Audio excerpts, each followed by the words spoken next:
राम नारायण राम। आज आम्ही तुमच्या सोबत आमचा अनुभव शेअर करत आहोत। महागुरुजींशी आमची भेट कधी झाली हे अनुभवले। महागुरु बालक ब्रह्मचारी यांचा जन्म एक हिंदू कुटुंबात झाला होता। त्यांचे शरीर चैतन्य महाप्रभूंच्या शरीरासमान होते। 1972 मध्ये महागुरु बालक ब्रह्मचारी यांच्या प्रत्यक्ष दर्शनासाठी आम्हाला संधी मिळाली। भेटीची कहाणी वेस्ट बंगालमधील एका ठिकाणी जिथे आमचे नातेवाईक आम्हाला महागुरूंना भेटण्यासाठी घेऊन गेले होते। तेथे खूप गर्दी होती। सर्व लोक महागुरूंच्या दर्शनासाठी दरा आधीच जमा झाले होते। अचानक एक आश्चर्यजनक प्रसंग घडला। आम्ही लांबवर रांबरीत उभे होतो तेव्हा महागुरुजींचा एक शिष्य आमच्या समोर आला आणि येथे शंकर सरकार कोण आहे असं विचारलं। आधीच आम्हाला वाटलं कदाचित इतर कोणी असू शकतं, पण नंतर तो शिष्य आमच्या पुढे आला आणि म्हणाला, महागुरुजी तुम्हाला बोलावले आहे। हे ऐकल्यावर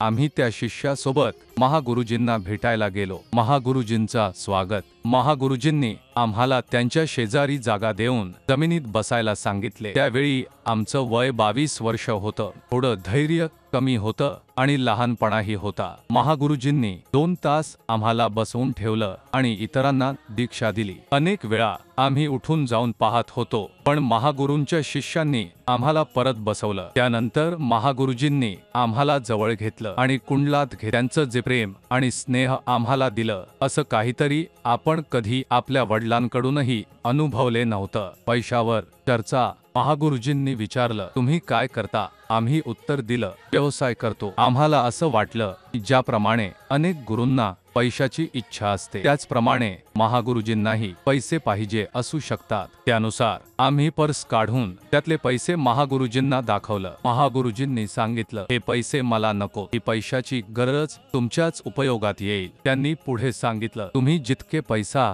कमाल ते तुमचं सुरक्षित ठेवा, थोडं खर्च करा, बाकी पैसे सेव्ह करून ठेवा। महागुरुजींचे विचार। आम्हाला त्यांचं विचारधारेबाबत थोडंच माहिती। आज महागुरुजींनी दिलेल्या पैशाच्या सल्ल्यामुळे त्यांचा प्रचार आणि कार्यक्रम यांसाठी उपयोग होतो आहे। महागुरूंचं स्थान वास्तवात असाच महान आहे। त्यांच्यामुळे आमच्या समाजावर जीवनावर सकारात्मक विचारांचा प्रकाश पडला। राम नारायण राम। महागुरुजींनी दिलेला बीज मंत्र म्हणजे राम नारायण राम। राम म्हणजे आकाश, अनंत, संपूर्ण ब्रह्मांड आणि सृष्टी करणारा। नारायण म्हणजे सर्व तारे, ग्रह आणि ब्रह्मांडातील आणि दुसऱ्या राम म्हणजे आपण सर्व, म्हणजे सर्व जीवजंतू, हाडं, हुळकण आणि प्रत्येक जीवित प्राणी। जीवनाच्या सकारात्मक बदलांसाठी राम नारायण राम या मंत्राच्या तत्वज्ञानाने संपूर्ण सृष्टी निर्मित झाली आहे। आकाशात असंख्य तारे, ग्रह आणि नक्षत्र आहेत जे जीवन, चेतना आणि संघर्षांनी परिपूर्ण आहेत। माणसांच्या मनामध्ये अनेक विचार असतात, पण विवेक त्यात प्रवेश करून चुकीच्या दिशेला नेण्याची शक्यता कमी करतो। दोष टाळण्यासाठी, शांती,